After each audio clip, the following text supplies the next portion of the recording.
پاکستان پر رات کی تاریکی میں افغانستان کی جانب سے حملہ کیا گیا اور کچھ مزید مقامات پر حملے کیے گئے۔ بلا اشتعال فائرنگ جاری تھی، لیکن اس کے جواب میں پاکستان نے جو رسپانسز دیے، توپوں کو، بندوقوں کو خاموش کر دیا گیا ہے اور اپنی لاشوں کو اور زخمیوں کو وہیں سے چھوڑ کر بھاگنے پر مجبور ہو چکے ہیں۔ دم دبا کر بھاگ چکے ہیں افغانستان کے طالبان، جنہوں نے پاکستان پر حملہ کیا تھا، اور ان تمام تر مقامات پر کنٹرول حاصل کر لیا گیا پاکستان کی جانب سے۔ تازہ ترین ڈیولپمنٹس کیا ہیں وہ آپ کے ساتھ شیئر کریں گے۔ بھارت اور اسرائیل کے مابین تعلقات مزید مضبوط ہو رہے ہیں، اور نہ صرف مضبوط ہو رہے ہیں بلکہ اس سے پاکستان کو کیا خطرہ ہے وہ بھی آپ کے ساتھ شیئر کریں گے۔ ناظرین، کچھ مزید ڈیولپمنٹس آئی ہے۔ جو پاکستان کا سٹانس تھا، اب دنیا پاکستان کے سٹانس کے ساتھ کھڑا ہے۔ پاکستان کے موقف کی تائید ہو رہی ہے۔ جو پاکستان پچھلے کئی سالوں سے ایک بات کر رہا ہے، بارہا کر رہا ہے کہ افغانستان کی سرزمین کس طریقے سے استعمال ہو رہی ہے، اب Russian ministry of foreign affairs کی جانب سے ایک رپورٹ آئی ہے، اور اس رپورٹ نے تہلکہ مچا دیا ہے۔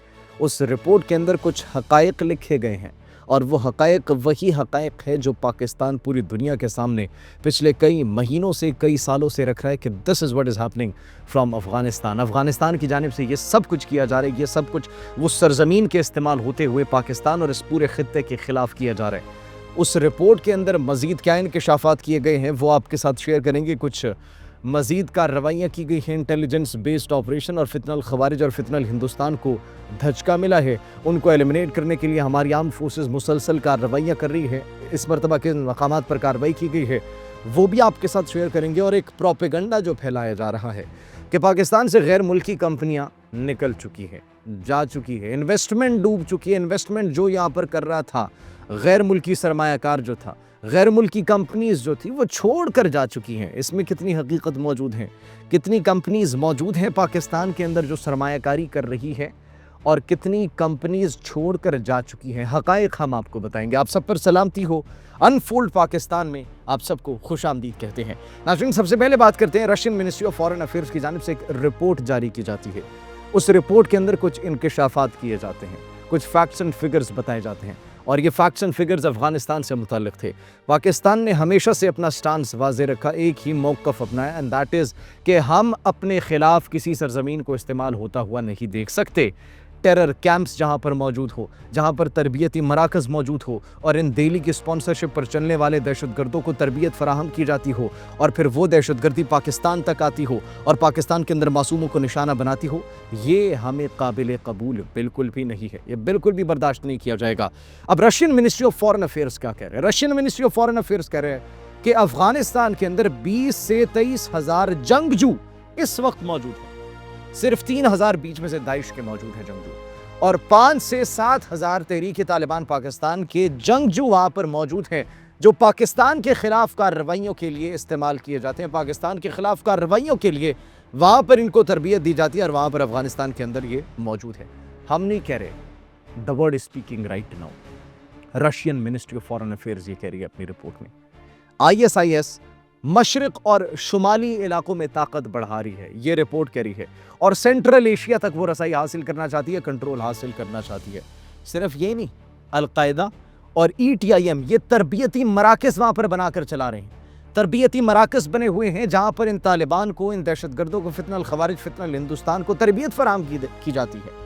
کیسے معصوموں کو ٹارگٹ کرنا ہے، کیسے معصوموں کو نشانہ بنائے، کیسے شہریوں پر حملے کرنے ہیں، کیسے خودکش دھماکے کرنے ہیں، بمباری کرنی ہے، یہ تربیت فراہم کی جاتی ہے افغانستان کے اندر، اور یہ وہ رپورٹ کہہ رہی ہے۔ صرف یہ نہیں ناظرین، بلکہ رات کی تاریکی میں جو حملہ کرنے کی کوشش کی گئی تھی، ایک مرتبہ پھر سے حملہ کیا گیا افغان طالبان کی جانب سے، اور اس مرتبہ لنڈی کوتل سیکٹر پر جو ہماری چوکیاں ہیں، ہماری پوسٹیں ہیں، ان پر طالبان کی جانب سے حملہ کیا گیا۔ لیکن تصور کریں، جب بلا اشتعال فائرنگ ان کی جانب سے کی گئی تو ہمارے شاہینوں نے، ہماری آرم فورسز نے، پاک فوج کے جوانوں نے، ہمارے FC کے جوانوں نے جب جوابی وار کیے، جب جوابی حملہ کیا، تو نہ صرف دشمن کی توپیں خاموش ہو گئی بلکہ دشمن کی بندوقیں بھی خاموش ہو گئی۔ ان بندوقوں کو خاموش کرنے کے بعد ان کی چوکیوں کو نشانہ بنایا، اور اس مرتبہ جو اطلاعات موصول ہو رہی ہیں، 2 افغانستان کی جو سرحدی چوکیاں ہیں ان کو تباہ کیا گیا، اور ساتھ ہی ساتھ ایک ٹینک کو بھی تباہ کر دیا گیا ہے۔ جب پاکستان کی جانب سے رسپانس دیا گیا، پاکستان کی جانب سے جواب دیا گیا، تو افغانستان کے طالبان وہاں پر دم دبا کر بھاگنے پر مجبور ہو گئے، اور نہ صرف مجبور ہوئے بلکہ اپنے ساتھیوں کی لاشوں کو وہاں پر چھوڑ کر بھاگ گئے۔ ان کے ساتھ ساتھ جو زخمی وہاں پر موجود تھے ان کو بھی چھوڑ کر بھاگنے پر مجبور ہو گئے۔ یہ ان کی ہمت ہے، یہ ان کا حوصلہ ہے کہ جب جواب ملتا ہے، جب ان کے خلاف کارروائی کی جاتی ہے، جب وہ ایک گولی چلاتے ہیں بدلے میں جب انہیں گولیوں کا سامنا کرنا پڑتا ہے تو دم دبا کر اپنوں کو چھوڑ کر بھاگ جاتے ہیں۔ اس کو وہ ایمان کی طاقت کہتے ہیں۔ یہ کوئی ایمان کی طاقت نہیں ہے، کیونکہ دہشت گردوں کا کسی مذہب سے، کسی ایتھنیسٹی، کسی قومیت سے، کسی زبان سے کوئی تعلق نہیں ہوتا۔ جو دہشت پھیلاتا ہے اس کا کسی سے بھی کوئی تعلق نہیں ہوتا۔ that's the reason اس کو ایک دہشت گرد کہا جاتا ہے، دہشت پھیلانے والا، خوف پھیلانے والا۔ اب ناظرین، اس کے ساتھ ساتھ جو ہمیں اس وقت سچویشن دکھائی دے رہی ہے پاکستان کے اندر، جہاں پر مختلف مقامات پر یہ حملے کرنے کی کوشش کی گئی، افغان سرحد پر حملے کرنے کی کوشش کی گئی، انٹیلیجنس بیسڈ آپریشنز کیے گئے، انٹیلیجنس بیسڈ کارروائیوں کے اندر میر علی میں 20 خوارج کو جہنم حاصل کیا گیا، ہلاک ہو گئے، اور ابھی بھی کلیئرنس آپریشن تاحال جاری ہے۔ کچھ اچھی خبریں پاکستان کی معیشت کے حوالے سے وہ بھی ہم آپ کے ساتھ ڈسکس کریں گے، لیکن اس سے پہلے ناظرین ہم آپ کو بتائیں کہ بھارت اور اسرائیل کے درمیان اتحاد جو ہے وہ بڑا مضبوط ہوتا ہوا دکھائی دے رہا ہے۔ جب مودی نے اسرائیل کا دورہ کیا تھا اور اس کے بعد ناظرین جو سٹیٹمنٹس آئی تھی، اس سے ایسا لگ رہا ہے کہ بھارت اور اسرائیل کے جو مفادات ہیں وہ مشترکہ ہے اس خطے کو لے کر۔ اس خطے کے اندر بھارت اور اسرائیل مل کر جو نیا اسٹریٹجک اتحاد قائم کرنا چاہتے ہیں وہ صرف اور صرف پاکستان کے خلاف قائم کرنا چاہتے ہیں، کیونکہ پاکستان ان کو کھٹک رہا ہے۔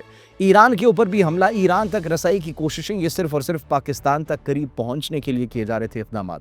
یہ پاکستان پر حملہ کرنے کے لیے، پاکستان میں بلوچستان کے امن کو خراب کرنے کے لیے، پھر بلوچستان سے متعلق جو ان کے مفادات ہیں وہ آپ سب کے سامنے ہے۔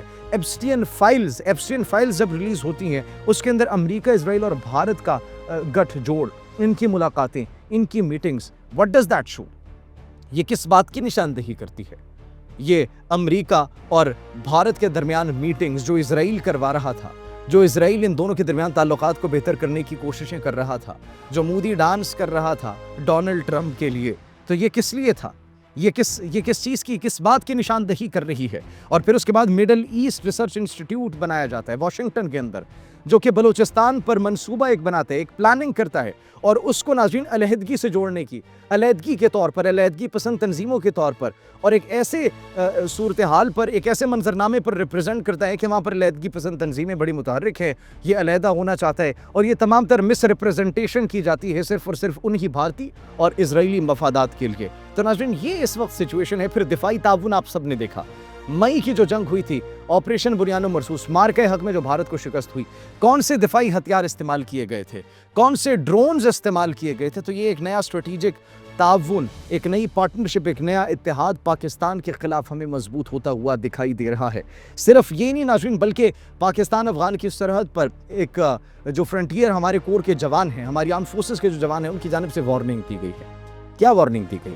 انہوں نے کہا کہ ہم جھکیں گے نہیں، ہم ڈٹے رہیں گے، ایک گولی چلائیں گے تو ہم 100 گولیاں چلائیں گے، اور یہ ہمارے حوصلوں کو اگر ان گولیوں کے بوچھاڑ سے کم کر لیں گے تو یہ بہت بڑی بھول کر چکے ہیں، کیونکہ ہم یہاں پر شہادت کے لیے اس وقت کھڑے ہیں، ہم اپنے وطن کی حفاظت کے لیے کھڑے ہیں۔ تو ان کی آنکھوں میں جو جذبہ تھا، ان کی جانب سے جو ایک پیغام دیا گیا اور یہ کہا گیا، چاہے اسرائیل کی جانب سے، چاہے افغانستان کی جانب سے فتنہ الخوارج کی جانب سے، فتنہ الہندوستان کی جانب سے، جو پراکسی آ کر ہمارے خلاف، ہمارے اس قوم کے خلاف، ہماری سویلین آبادی کے خلاف، اس ملک کے بچوں کے خلاف، اس ملک کے ہماری ریاست کے خلاف، ریاست ماں کی مانند ہوتی ہے، حملہ کرنے کی کوشش کرے گا، ان کو جو جواب ملے گا وہ اسی طریقے سے جو ٹینک تباہ ہوئے ہیں، اسی طریقے سے جو چوکیاں تباہ ہوئی ہیں، اسی طریقے سے جو اپنی لاشوں کو چھوڑ کر بھاگنے پر مجبور ہو چکے، دم دبا کر بھاگ چکے ہیں، یہی ان کا انجام ہوگا، اور یہی ہماری جانب سے ایسا تگڑا رسپانس ہوگا کہ وہ اپنے پچھلے تمام تر رسپانسز کو ہمارے بھول جائیں گے جو ہم نے ان کو دیے تھے۔ ناظرین، پاکستان کے حوالے سے جو اس وقت ایک پروپیگنڈا پھیلانے کی کوشش کی جا رہی ہے، اس کے بعد معیشت کی اچھی خبر کے ساتھ اختتام کریں گے،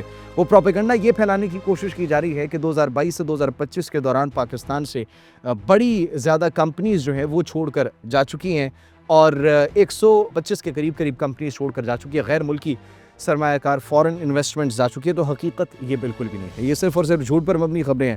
2022 سے 2025 تک ان 3 سالوں کے دوران جو کمپنیز چھوڑ کر گئی ہیں وہ 19 کمپنیز چھوڑ کر گئی ہیں، لیکن سوال یہ ہے کہ جو کمپنیز چھوڑ کر گئی ہیں اس کے بعد کیا کوئی فورن انویسٹمنٹ پاکستان میں آئی ہے؟ فورن کمپنیز کی انویسٹمنٹ پاکستان میں آئی ہے؟ غیر ملکی سرمایہ کار پاکستان آئے ہیں؟ اینڈ دی آنسر از یس، بالکل آئی ہیں۔ 79 کمپنیز نے پاکستان کے اندر انویسٹمنٹ کی ہے، 19 چھوڑ کر گئی ہیں، تو 79 انویسٹمنٹ ہمارے پاس آئی ہے۔ اس کے ساتھ یہ جو 125 کا فگر کہا جا رہا ہے 3 سالوں کے اندر، یہ 125 کا فگر ان 3 سالوں کا نہیں ہے، بلکہ 1977 سے لے کر اب تک جو کمپنیز نکلی ہیں، 1977 سے اب تک کتنی دہائیاں گزر چکی ہیں، ان کی تعداد 125 ہے۔ ابھی تک فیبرری 2026 تک ناظرین جو ابھی تک رجسٹرڈ کمپنیز ہے security and exchange commission of Pakistan SECP کے اکارڈنگ وہ 1157 کمپنیز غیر ملکی کمپنیز ہے سرمایہ کار ہے جو رجسٹرڈ ہے. اور پچھلے ایک منتھ کی اگر بات کریں معاشی طور پر پاکستان کی مضبوطی کی بات کریں ایک مہینے کے اندر 82 مقامی کمپنیز کے اندر ناظرین فورن انویسٹمنٹ آئی ہے. چائنا شامل ہے, امریکہ شامل ہے, ترکیہ شامل ہے, جنوبی کوریا شامل ہے, مختلف ممالک اس کے اندر شامل ہے جو ہماری مقامی کمپنیز کے اندر انویسٹمنٹ کر رہے ہیں. اور پاکستان کے قطر کے ساتھ بھی جو اکنامک ٹائز ہے وہ مضبوط ہو چکے ہیں. بہت بڑی ایک خوشخبری ہماری معاشی مضبوطی کے حوالے سے آنے والی ہے, ہماری معیشت کے حوالے سے آنے والی ہے, جو آئندہ آنے والے چند دنوں میں آپ تک پہنچ جائے گی, کیونکہ ابھی اکنامک ٹائز بہتر ہو چکے ہیں, کچھ معاملات طے پا چکے ہیں جس سے پاکستان کی معیشت کو بہت زیادہ فائدہ ہوگا. آپ اس بارے میں کیا سوچتے ہیں؟ کمنٹ سیکشن میں اپنی قیمتی رائے سے ضرور آگاہ کیجیے گا. اپنا بہت خیال رکھیے. اللہ نگہبان.